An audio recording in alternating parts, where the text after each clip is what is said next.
ह्या भाताबरोबर तुम्ही दही खावा किंवा लोणचं खावा, चांगलं लागतंय. ती काय असं पातेल्यात पाण्यात शिजवलं नाही, आपण गठुडं बांधून शिजलेला भात आहे, त्यामुळं खायला लय खमंग लागतो. बघा, ही एक वाटी तांदूळ घेतलंय मी. ही तांदूळ म्हणचाल तर ही तांदूळ आहे तर रेशनचं.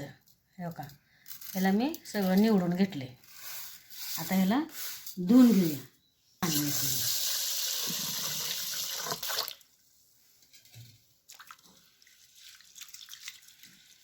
धुवून घेतले, तांदूळ धुवून झाले. आता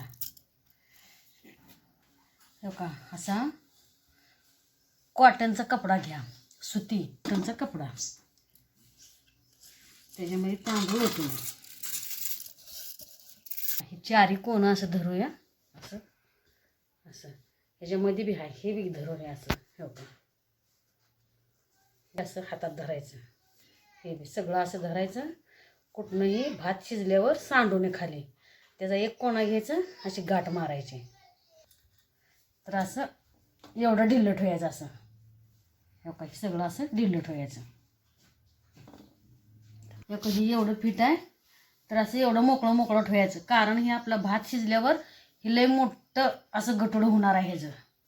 म्हणून हे असं एवढं ढिल्लंच बांधायचं आहे. आणि हे इथं गच्च बांधायचं आहे, कुठनंही तांदूळ खाली येऊ नये किंवा सांडू नये. म्हणून हे सगळं एकत्र करून असं आपण आता बांधून घेतले.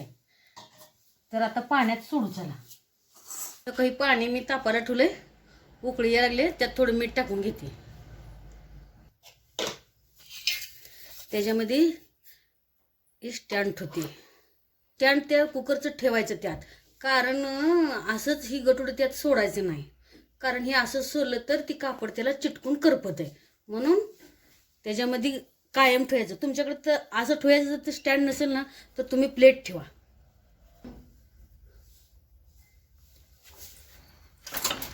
आणि त्याला 3 शिट्टे होईपर्यंत मी ह्याला झाकून ठेवते.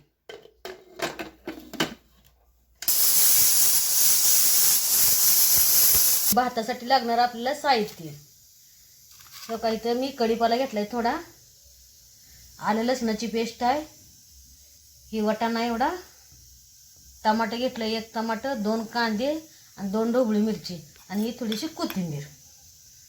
फोडणीसाठी एवढं साहित्य लागतं आपल्याला. हे सगळं आपण घेतलंय. आता कुकरच्या 3 शिट्ट्या झाल्या त्या. आता भाताचा कुकर खाली उतरून घेऊया.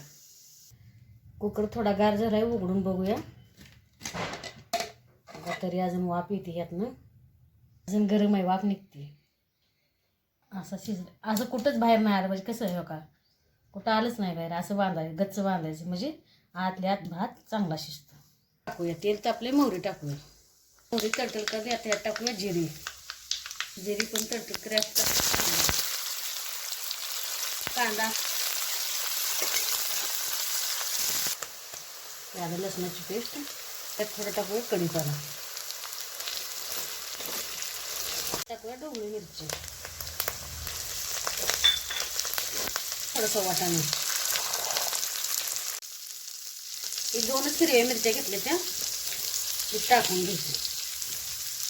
ढोबळी मिरची टाकल्यामुळं ही 2च हिरव्या मिरच्या टाकल्या त्यांनी.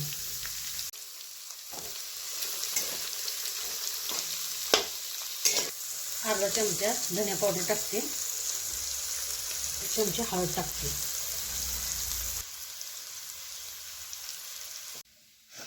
हे बघा गार झालंय, पण सोडून घेऊया. हे बघा झालंय का नाही, सुट्टा सुट्टा शिजलाय का नाही. हे बघा तयार केलेल्या फोडणी ती भात टाकून घेऊयात आपण.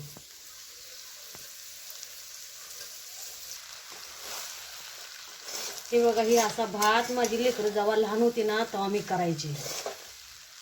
पहिलं काय माझ्याकडे कुकर नव्हता ना, काय नव्हता ना, माझ्याकडे गॅस नव्हता. मी चुलीवर ही भात असा कढईत टाकून शिजवायचे. कढईमध्ये गोटडं बांधून टाकायचे आणि हे मी भात करायचे. लेकरं माझी इतक्या आवडीनं भात खायची ना, लय चांगला होतो ही भात. कारण तुम्ही सुद्धा बघा, आपण किती तर प्रकारचा तांदूळ आहे, त्या तांदळाचा आपण भात करून खातो, तरचा भात आपण करून खातो. तुम्ही ती पण भात करून बघा, खाऊन बघा. आणि मी केलाय असा हे गठुड्यातला भात तुम्ही सुद्धा एकदा करून बघा, म्हणजे त्यात आणि ह्यात फरक काय तुम्हाला वाटेल. ही साधा तांदूळ आहे रेशनचा, खरं पण गटुड्यातला भात केल्यावर इतका चांगला लागतो ही भात. तुम्ही बघताय जाता. फक्त ह्यात मी ढोबळी मिरची, कांदा, टमाटर असं टाकून साध्या पद्धतीनंच केलाय मी भात. त्यात कुठलाही मी मसाला टाकला नाही, काय नाही. तरी पण ही भात इतका खायला खमंग लागतंय, इतका चांगला लागतो ही भात. तुम्ही कधी खाल्ला नसेल तर एकदा करून बघा आणि तुम्ही खाऊन बघा. लय चांगला लागतो ही भात. आता तर माझ्याकडे कुकर आहे, त्यामुळं कुकरला पटदिशी शिजला माझा भात आणि लगेच केला. पोहे करण्यापेक्षा नाश्त्याला सुद्धा ही भात करा, लय लेकरं आवडीनं खातील. कारण ही पोह्यासारखाच एक प्रकार आहे. गटुड्यातला भात म्हणजे पोह्यासारखा, पोह्यापेक्षा भारी लागतो. काय नाही, नुसतं गटुड्यात शिजवायचं आणि फोडणी घालायची. तुम्ही सुद्धा असा भात एक बार नक्की करा आणि कसा झालाय मला सांगा.